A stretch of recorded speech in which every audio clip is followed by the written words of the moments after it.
Hello friends, રીત ફેશનમાં નવું કલેક્શન આવી ગયું છે. તો જોઈ શકો છો તમે, ટોપ છે કોટ સેટમાં, સ્લીવમાં પણ પ્રિન્ટ આપેલી છે, થોડું વર્ક પણ છે. આ પ્લાઝો છે, બેલ બોટમ સ્ટાઇલ જેવો પ્લાઝો છે, જેમાં નીચે પ્રિન્ટ આપેલી છે. કલર ખૂબ સરસ છે, ડાર્ક છે એકદમ. સેકન્ડ કલર ઓપ્શન પિંક છે.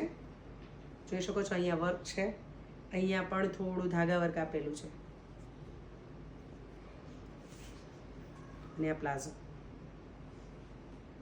પછી આ એક કુર્તીમાં છે, લોંગ કુર્તી આવશે અને નીચે પ્લાઝો આવશે. એમાં સેકન્ડ કલર યલો છે, જે ખૂબ લોંગ કુર્તી છે ને આ પેટર્ન આપેલી છે. કોટન ફ્લેક્સ મટીરિયલ છે અને એનો પ્લાઝો છે ને આવી રીતે છે. સાઇઝ છે M2 XXL. તો ફટાફટથી અમારા શોરૂમને વિઝિટ કરો અને અમારા ઓફિશિયલ આઈડીને ફોલો કરો. Thank you.